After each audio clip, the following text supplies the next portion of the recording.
नमस्कार दोस्तों, मेरा नाम है पंकज दुबे और आज हम बात करने वाले हैं दोस्तों यूएस एड के बारे में। दोस्तों यहाँ पे आप देख सकते हो खबर ये आ रही है कि भारत को मिला है $21 मिलियन यूएस एड के द्वारा भारत के अंदर वोटर टर्नआउट करने के लिए। सिंपल लैंग्वेज में आप समझने जाओ दोस्तों, अमेरिका पहले देखता है। देखिए जो यूएस एड एजेंसी है इसको फंडिंग कौन देता है? अमेरिका देता है। ये अमेरिका की एजेंसी है।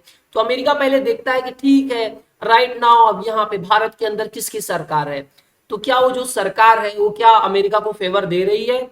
अगर अमेरिका को फेवर दे रही है तो ठीक है। अगर वो सरकार अमेरिका को फेवर नहीं दे रही है तो उस सरकार के खिलाफ में फंडिंग की जाती है और वोटर को बढ़ाया जाता है और ये बोला जाता है कि आप जाइए, बाहर निकलिए और आप क्या करिए, डेमोक्रेसी के लिए, इक्वालिटी के लिए आप वोटिंग करिए और इस पर्टिकुलर पार्टी को आप यहाँ से उखाड़ करके फेंकिए और कोई दूसरी गवर्नमेंट लाओ जो यूएस के फेवर में काम करे।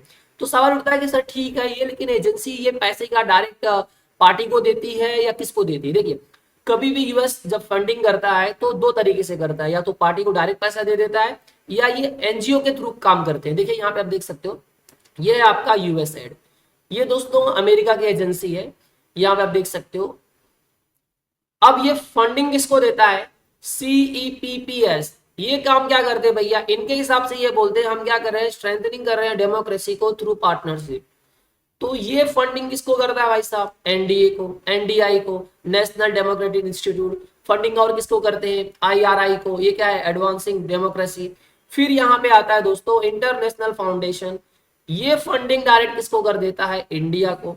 तो मतलब इंडिया में जो एनजीओज है बहुत सारे, उनको जो फंडिंग मिलती है वो डायरेक्टली या इनडायरेक्टली यूएस एड के द्वारा मिलती है।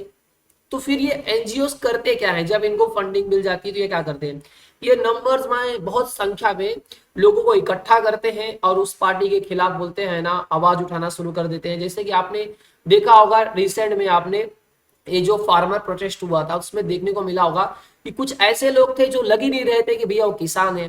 तो ये दावा किया जा रहा है दोस्तों डोगे डिपार्टमेंट के द्वारा। यहाँ पे आप देख सकते हो डिपार्टमेंट ऑफ गवर्नमेंट इफिशियंसी डोगे। इन्होंने बोला कि देखिए जब हमने ऑडिटिंग किया तो उसमें हमको बहुत सारे ऐसे, हमने गवर्नमेंट एजेंसीज को जब हमने ऑडिट किया, चेक किया, तो हमने क्या किया, कटिंग किया बहुत सारे वेस्टफुल एक्सपेंडिचर को। तब हमको पता चला, इन्होंने फरवरी 16 को बोला कि $486 मिलियन का पैसा खाली इसलिए दिया गया है इलेक्शंस के लिए और पॉलिटिकल प्रोसेस को मजबूत करने के लिए दिया गया है, जिसमें से $21 मिलियन दिया गया था वोटर टर्नआउट इन इंडिया। ये जैसे ही डोगे के द्वारा दोस्तों रिवील किया गया उसके बाद तो बीजेपी ने सीधा कांग्रेस के पीछे दम पड़ गई। तो यहाँ पे आप देख सकते हो अमित वालिया, इन्होंने बोला देखिए जो जॉर्ज सोरोस है उनका एक अच्छा खासा कनेक्शन है, डीप कनेक्शन है कांग्रेस पार्टी के साथ में और गांधी के साथ में। यहाँ पे इन्होंने बोला कि देखिए 2012 में under the leadership of S Y Quraishi election commission ने साइन किया था एक memorandum of understanding the international foundation for electoral system process. ये जो ऑर्गेनाइजेशन है ये जॉर्ज सोरोस की ऑर्गेनाइजेशन है जिसका लिंकिंग है ओपन सोसाइटी फाउंडेशन। इसको फंडिंग कौन करता है? US add. चलिए इसको भी समझ लेते हैं। यहाँ पे आप देख सकते हो बिजनेस स्टैंडर्ड का 2012 का दोस्तों ये रिपोर्ट है। यहाँ पे आप देख सकते हो, यहाँ पे बताया जा रहा है कि इलेक्शन कमीशन ने साइन किया है एक एमओयू किसके साथ में? आईएफईएस। दोस्तों ये क्या है? ए ओपन सोसाइटी फाउंडेशन है जिसको जॉर्ज सोरोस ने बनाया है। ये काम किस लिए करते हैं भाई साहब? इनके हिसाब से ये काम करते हैं जस्टिस के लिए, डेमोक्रेटिक गवर्नेंस के लिए, ह्यूमन राइट्स के लिए काम करते हैं। यहाँ पे आप देख सकते हो ये जो है आईएफईएस, ये जॉर्ज सोरोस की दोस्तों फाउंडेशन है। यहाँ पे इन्होंने बाकायदा बोला है कि देखिए आईएफईएस का जो बायलेटरल फंडर है वो यहाँ पे आपने देखिए सकते हो, यहाँ पे इन्होंने यूएस एड को दिखाया है यहाँ पे। तो ये सब चीजें जब फुल करके दम दोस्तों आई तो यहाँ पे ये बोले जाने लगा कि देखिए जॉर्ज सोरोस सीधा फंडिंग कर रहे हैं कांग्रेस पार्टी को और कांग्रेस पार्टी किसी तरह से कोशिश कर रही है कि मोदी की सरकार को हटा करके, बीजेपी को हटा करके यहाँ पे कांग्रेस की सरकार बनाई जाए। ये इच्छा कांग्रेस पार्टी की तो रहेगी ही रहेगी, लेकिन ये इच्छा यहाँ पे जॉर्ज सोरोस की है क्योंकि जॉर्ज सोरोस को ऐसा लगता है कि भारत के अंदर जो करंट गवर्नमेंट है वो यूएस के हिसाब से नहीं चल रहा है, यूएस जैसा चाहता है वैसा कर नहीं रहा है। तो देखिए जैसे कि आप जानते हो कि जो फार्मर प्रोटेस्ट हुआ था उसमें बोलते हैं ना अलग ही कहानी चल रही थी। दो प्रकार के आपको किसान देखने को मिले होंगे। कुछ ऐसे भी किसान वहां पे देखने मिले थे जो भाई कभी अपने जीवन में कभी खेत में कुछ काम करने नहीं गए होंगे, लेकिन वो भी प्रोटेस्ट कर रहे थे। देखिए बोलते थे कि हम भी अन्नदाता हैं, अन्नदाता को मोदी ने ये कर दिया वो कर दिया, ऐसी बयानबाजी की जा रही थी।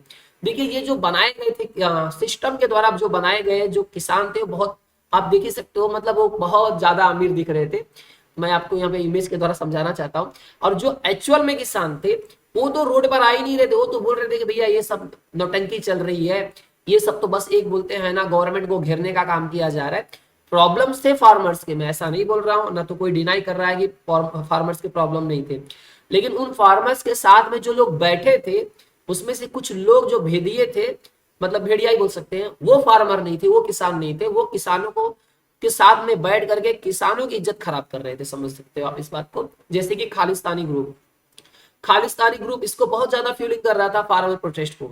इसमें ये खालिस्तान के बहुत सारे पन्नू उन्होंने फंडिंग भी किया था, ये कोशिश कर रहे थे किसी तरह से सरकार को घेर लिया जाए, एक बहुत बड़ा यहाँ पे प्रोटेस्ट हो जाए, हालत खराब हो जाए, और उसके बाद जिस तरह से बांग्लादेश के सिचुएशन हुआ वैसा ही सिचुएशन ये चाहते थे कि इंडिया के अंदर भी हो जाए, लेकिन इन्होंने बहुत सारी मेहनत की, इनकी मेहनत असफल रही, ऐसा कुछ हो नहीं पाया।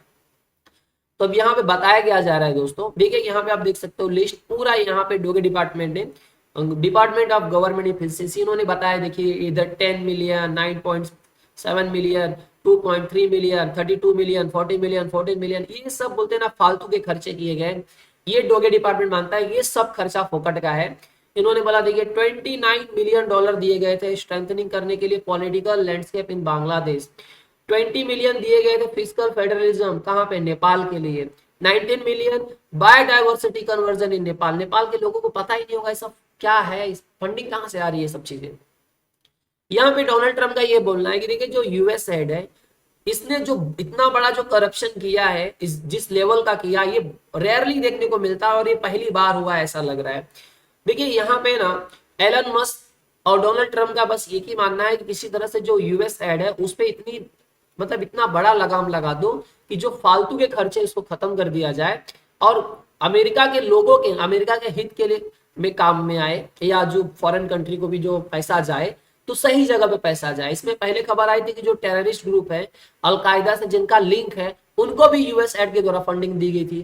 खबर ये भी आ रही है दोस्तों कि यहाँ पे एलन मस्क यूएस एड के अंदर दोस्तों इतना ज्यादा डोगे डिपार्टमेंट के अंदर इतना ज्यादा काम में लीन हो चुके हैं।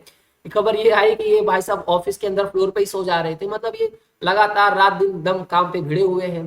देखिए अमेरिका में मतलब अभी राइट नाउ जो करंट गवर्नमेंट है जिसमें आप जानते हो डोनाल्ड ट्रम्प को, डोनाल्ड ट्रम्प का क्या है, मगा make America great again concept पे ये काम कर रहे हैं। आपने रिसेंट में देखा होगा दोस्तों, ये जब तस्वीर आई जब यहाँ पे पीएम मोदी जी बैठे थे और यहाँ पे डोनाल्ड ट्रम्प यहाँ पे साइड में खड़े थे कुर्सी के पीछे, जब मोदी आए तो उन्होंने उनका कुर्सी एडजस्ट किया, फिर जब उठने लगे तो कुर्सी पीछे खींचा।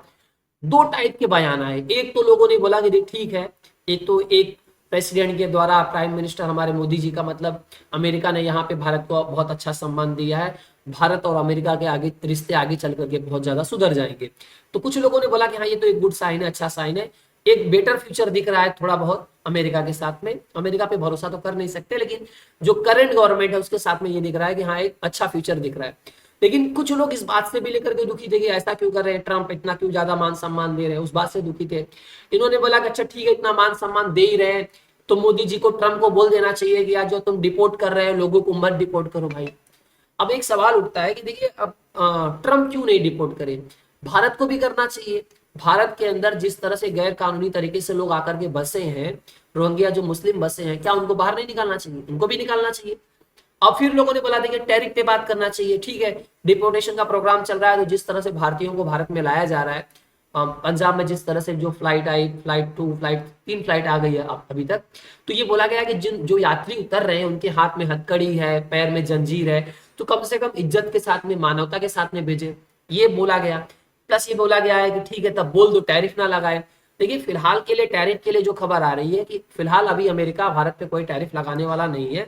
इन्होंने रेसिप्रोकल टैरिफ लगा दिया है कि जो कंट्री हमारे ऊपर जितना टैरिफ लगाएगा हम उसके ऊपर उतना टैरिफ लगाएंगे। उसमें भारत का अभी तक कोई क्लियरिटी यहाँ पर इन्होंने दिया नहीं है। इस फोटो को भी ज्यादा सर्कुलेट किया गया कि देखिए किस तरह से मैक्रोन पीएम मोदी से हाथ नहीं मिलाए। ये बराबर सर्कुलेट किया गया कि देखिए किस तरह से भारत की विश्व गुरु की यहाँ पे फ्रांस के अंदर बेइज्जती हो गई। टर्की की मीडिया इसको बहुत ज्यादा पब्लिश करने लगी, लोग मजा लेने लगे। लेकिन लोगों ने ये फोटो को नहीं दिखाया किस तरह से मैक्रोन ने मान सम्मान दिया मोदी जी को। ये तो बाय मिस्टेक गलती से हो गया, उनका ध्यान नहीं गया होगा। और देखिए ये सब चीजें हुई तो लोगों ने ये भी वीडियो पोस्ट किया कि मतलब जो लोग ऐसा बोल रहे हैं कि मैक्रोन ने पीएम मोदी से हाथ नहीं मिलाया, तो आप ये समझो कि अगर मैक्रोन ने मोदी को इग्नोर किया तो उन्होंने इंडिया को इग्नोर किया। इंडिया में आप भी आते हो तो आपकी भी बेइज्जती हुई है, आपको खुशियां नहीं मनानी चाहिए। मोदी को जो मान सम्मान मिल रहा है वो मोदी की वजह से नहीं मिल रहा है, वो इंडिया के प्राइम मिनिस्टर है। ये जो मान सम्मान मोदी को मिल रहा है इंडिया की वजह से मिल रहा है। फिर ये हुआ दोस्तों कि मैक्रोन जब ये वीडियो वायरल हुआ तो फ्रांस ने उसका जवाब दिया, और इस तरह से जवाब दिया कि फ्रांस के प्रेसिडेंट ने प्रोटोकॉल तोड़ा और पीएम मोदी को प्लेन तक छोड़ने आए। चलो भैया तुम आए थे तो ढोल बाजा बजाए थे, अब तुम जा रहे हो तो ढोल बाजे के साथ तुम्हारा बोलते ना विदाई करेंगे। और जब मोदी जी यूएस के लिए निकल रहे थे तो मैक्रोन खुद छोड़ने आए थे उनको। ये सब चीजें तो चल रही थी दोस्तों। खबर यहाँ पे ये आई कि देखिए जो बाइडेन एडमिनिस्ट्रेशन है इसने पूरा यूएस एड का उपयोग किया है एनजीओ के थ्रू, और जो फॉरेन कंट्रीज में जो एनजीओ हैं उनके हेल्प से रिजिम चेंज करने की कोशिश किया है, जिसमें पहले नंबर 1 पर आया दोस्तों बांग्लादेश। बोला गया बांग्लादेश को $29 मिलियन दिए गए। किस लिए दिए गए भैया? स्ट्रेंथनिंग द पॉलिटिकल लैंडस्केप इन बांग्लादेश। अब इसमें बोला गया भैया कि डीप स्टेट का इन्वॉल्वमेंट था, तो जब डीप स्टेट की बात आई तो ट्रम्प ने सीधा बोल दिया भैया कि इसमें डीप स्टेट का इन्वॉल्वमेंट नहीं है। और ट्रम्प को ऐसा बोलना भी पड़ेगा, उनकी मजबूरी है, क्योंकि अभी वो अपने देश के खिलाफ जाकर के ये नहीं बोलेंगे नहीं मेरे देश के लोग ऐसा कर रहे हैं। यहाँ पे जब बात आई बांग्लादेश की तो ट्रम्प ने बोला देखिए जो प्राइम मिनिस्टर नरेंद्र मोदी है वो बांग्लादेश के साथ में क्या करना है वो उस पर काम कर रहे हैं। और बोलते हैं फ्रेंकली अगर मैं सच बोलूं तो मैं इसके बारे में पढ़ रहा हूँ, सुन रहा हूँ, समझ रहा हूँ, और मैं इस बांग्लादेश को पीएम मोदी के भरोसे छोड़ दिया हूँ। इनको जो कुछ भी करना है बांग्लादेश के साथ में करें। मतलब बेसिकली यहाँ पे ये बोल रहे थे कि पीएम मोदी जो भी बांग्लादेश के साथ में करना चाहते हैं करें, यूएस उनका पूरा सपोर्ट देगा। अब जैसे इंडिया को जैसे भी डील करना है बांग्लादेश के साथ में डील करे।